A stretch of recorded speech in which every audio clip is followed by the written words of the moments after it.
Matt, when you think of parenting, you have to think of young adults parenting their young children. But what about the reverse? Here to talk more about this is parenting expert Marty Calder. Thanks so much for being here this morning. So we're talking about adult children taking care of their parents now. And this is something that I tend to joke around with my parents. Like, I'm not going to take care of you unless you do this, but this is a real thing. People are now taking care of their parents, and it's something that tends to be a little touchy, doesn't it? It does. I mean, you have an older population, the baby boomers, which is our biggest population group, are becoming older, and but they also have been very independent. They have, been the movers and shakers of the country for a long time, and so they want to remain independent and be able to do what they want to do at the same time with health concerns and other things that are happening in their lives.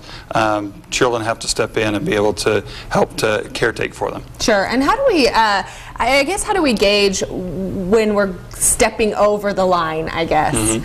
I mean, because it's hard. It's hard because you don't know. I mean, like, obviously there's a lot of parents that can take care of themselves, but there's also a lot that think they can but really can't. Well, and I think one is, as we've talked about here before, is developing good relationships with each other, so that it's not all of a sudden now you're trying to take your father's keys away because he's had an accident.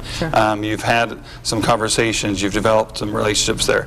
One of the biggest things is to help them feel as independent as possible and still do some of the planning for, like I said, health needs especially. And there's a lot of different services, a lot of different ways, home health agencies, a lot of different things you can do, creative ways to help caretake for your family without necessarily putting them in an old folks home or other care facilities or taking away all of their independence. You know, one thing I have noticed on a personal level is I had a mother-in-law who actually didn't have a great relationship with her mom and then ended up taking care of her mom. What was great about it, though, is she ended up forming a new relationship with her and a new bond, and started to love her in a different way, which was really great. So it's something that can end up being wonderful. One of the things that I think happens too is we get in this mode of, we're kids to our parents, even if we're 50 and they're 75, we're still kind of kids, and so having that change and be able to sort of get on the same page. I know it helped my